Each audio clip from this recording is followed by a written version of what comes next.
आइए आज आपको एक रोचक सच्चाई से आपका सामना कराते हैं। रोचक इसलिए क्योंकि जब आप इस बात को सुनेंगे तो शायद आप जो है एकदम से चौंक जाएंगे। और सच्चाई ये है कि इस अकेली चीज की वजह से कई जीवनों पे मुसीबत खड़ी है। मैं इस टाइम मौजूद हूँ, यह है अखिल राजस्थान राज्य वाहन चालक एवं तकनीकी कर्मचारी संघ। मेरे साथ हैं अध्यक्ष प्रताप सिंह खुड़ी। आप राजस्थान मोटर गैरेज में कार्यरत हैं। मोटर गैरेज का क्या मतलब है, यहाँ क्या क्या होता है, बड़े ही आसान शब्दों में आप तक पहुंचा रहे हैं। आप इन्हीं से समझ लीजिए। सर, मोटर गैरेज का मतलब क्या हुआ? सबसे पहले तो आपके अमर ज्वाला मीडिया है, उनको इस मोटर गैरेज में पधारने पे तहे दिल से अध्यक्ष मोटर गैरेज होने के नाते हुए मेरी कार्यकारिणी की तरफ से आपका स्वागत। ये मोटर गैरेज डिपार्टमेंट का नाम स्टेट मोटर गैरेज इस नाम से पड़ा। जब देश आज़ाद हुआ, सरकार के पास में गाड़ियाँ थी नहीं, तो जयपुर स्टेट ने, बीकानेर स्टेट ने, अलवर स्टेट ने, राजा महाराजा हुआ करते थे, राजा महाराजाओं ने स्टार्टिंग में गाड़ियाँ दी। उन्होंने इस शर्त पे गाड़ियाँ दी कि हमारा नाम रहना चाहिए, इसलिए इसका नाम रखा राजस्थान स्टेट मोटर गैरेज। यहाँ वीवीआईपी गाड़ियाँ उपलब्ध है, जिसमें भारत के राष्ट्रपति जी को गाड़ी यहाँ से जाती है। अगर वो राजस्थान आती हैं तो गाड़ी यहीं से जाएगी, यहाँ से जाएगी। उपराष्ट्रपति जी की गाड़ी यहाँ से जाएगी। इनमें बैठते भी है, राष्ट्रपति जी भी इसमें बैठते हैं, उपराष्ट्रपति जी भी इसमें बैठते हैं। प्रधानमंत्री जी के पहले स्पेयर कार जाती थी, मेन कार दिल्ली से आती है, स्पेयर हमारी यहाँ से जाती थी। अब स्पेयर भी उनकी दिल्ली से आती है, मगर फिर भी हमारी यहाँ स्पेयर लगती है। रक्षा मंत्री जी इसमें बैठते हैं, गृह मंत्री जी बैठते हैं, all over India chief minister और मुख्यमंत्री वो भी राजस्थान आएंगे तो हमारी गाड़ियों में बैठते हैं। आप ही गाड़ी का उपयोग करेंगे। राजस्थान सरकार के अंदर जितने भी मंत्री है, मुख्यमंत्री जी है, सब हमारी गाड़ियों में बैठते हैं।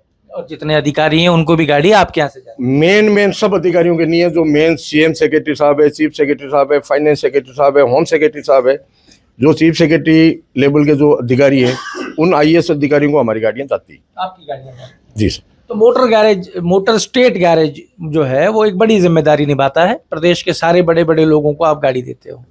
मेरा सवाल बड़ा सीधा सा और सरल सा है साहब, कि पिछले कई वर्षों से आप एक लड़ाई लड़ रहे हो, और वो लड़ाई है बीमा करा दो।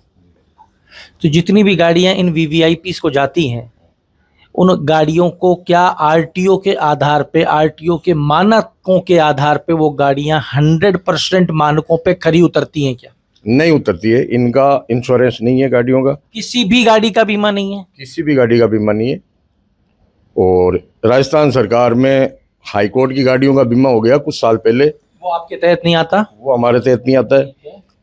पिछले साल एसएमएस की जो बस है, जो सरकारी डॉक्टर बनने वाले बच्चों को लाने ले जाने जाती है, उसका आरटीओ ने चालान किया, तो उसका इंश्योरेंस हो गया। पर वो भी आपके तहत नहीं आता? वो भी हमारे तहत नहीं आता। आपकी गाड़ियों का बीमा नहीं है, लेकिन आपने एक बड़ी मुझे चीज बताई है कि आपकी गाड़ियों से राष्ट्रपति भी सफर करते हैं, आपकी गाड़ियों से मुख्यमंत्री भी सफर करते हैं, देश के प्रधानमंत्री, गृह मंत्री, सारे वीआईपी।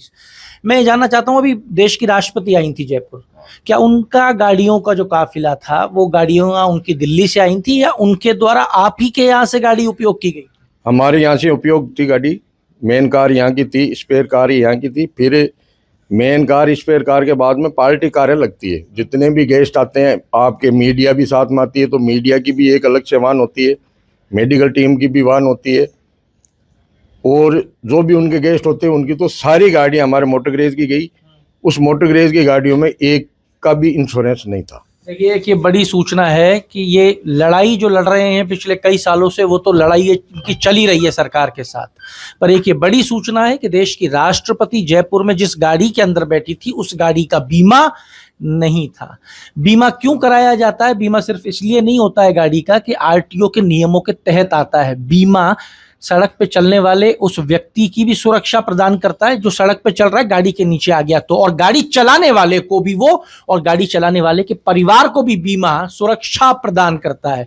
अब यहाँ नियमों में अंतर देख लीजिए। आम आदमी बीमा के बिना एक दिन भी अपनी गाड़ी सड़क पे नहीं ले जा सकता है, लेकिन यहाँ सरकार के उच्च स्तर के लोगों की गाड़ियां खुलेआम रोज निरंतर और मैं कहूँ स्पीड की भी बात करूं तो उस स्पीड की भी कोई लिमिट नहीं है, वो बिना लिमिट के बिना बीमा के चल रही है। साहब बीमा क्यों नहीं होता और ये लड़ाई कब से लड़ रहे हो आप?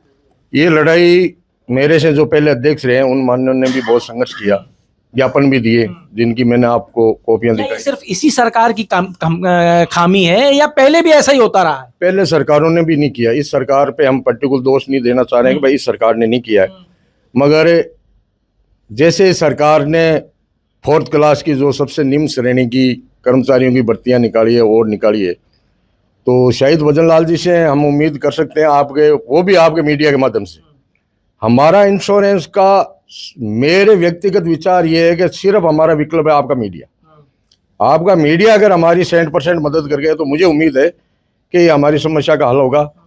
दूसरा हमारा सबसे बड़ा ये आपके मीडिया के माध्यम से निवेदन है कि हमारी बिगड़ ड्राइवर की गलती से जैसे नील गाय आ गई, एक्सीडेंट हो गया, गाय आ गई, रॉन्ग साइड कोई गाड़ी वाला आ गया, उसमें हमारा जो मंत्री बैठा होता है वो मंत्री अपनी लेटर पैड पे लिख के देता है कि मेरे ड्राइवर की सूझबूझ से मेरी जान बची, मेरे ड्राइवर की कोई गलती नहीं है।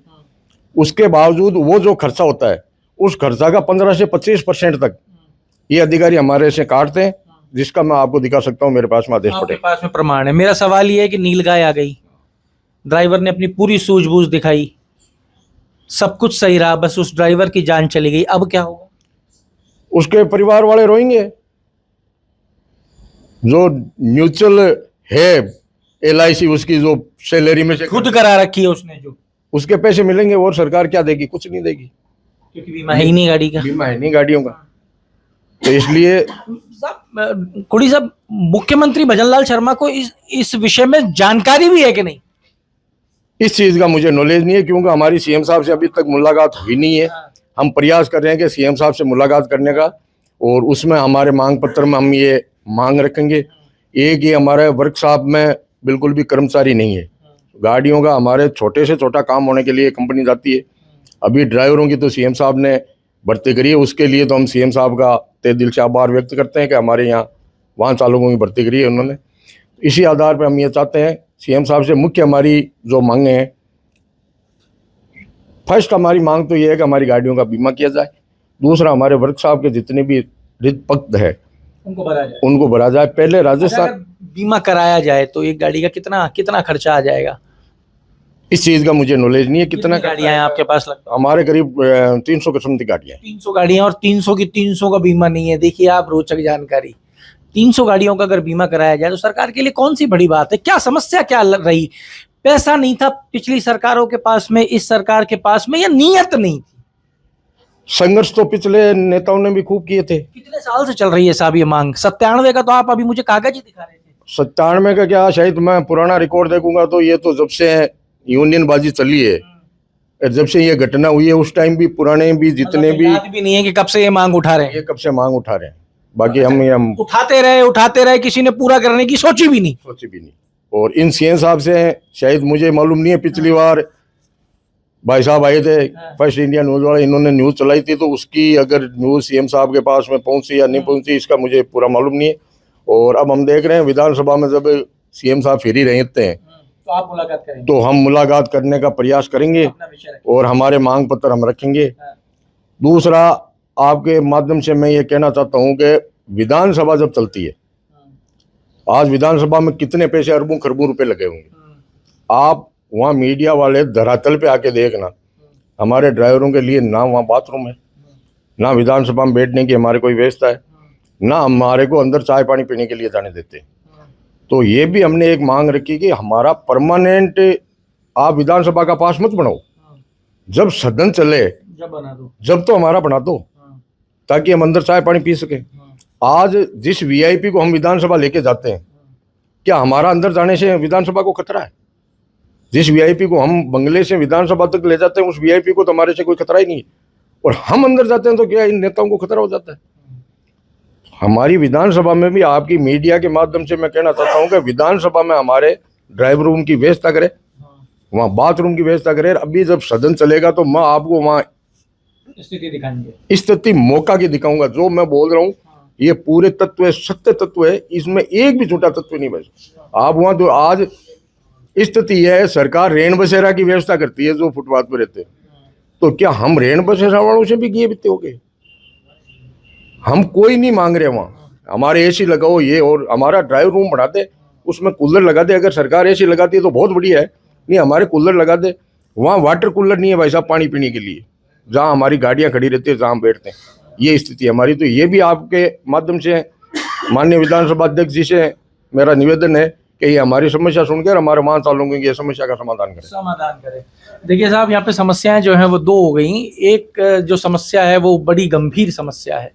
पता नहीं इस देश के कितने पहले नागरिक यानी कि राष्ट्रपति, पता नहीं इसी देश के कितने उपराष्ट्रपति, इस देश के कितने प्रधानमंत्री, इस देश के कितने मुख्यमंत्री और जाने कितने ही वीवीआईपीज जयपुर या राजस्थान आए होंगे, मोटर स्टेट गैरेज की गाड़ियों में बैठे होंगे, लेकिन वो सारी गाड़ियां आज तक, वो गाड़ियों का बीमा नहीं है, इंश्योर्ड नहीं है वो गाड़ियां।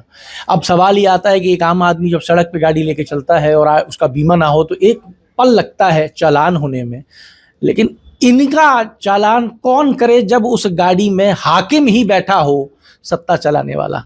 आपके राज्य की खबरें, आपके शहर की खबरें सबसे पहले जानने के लिए देखते रहें अमर उजाला। चैनल को सब्सक्राइब जरूर कर लें और पाएं हर अपडेट।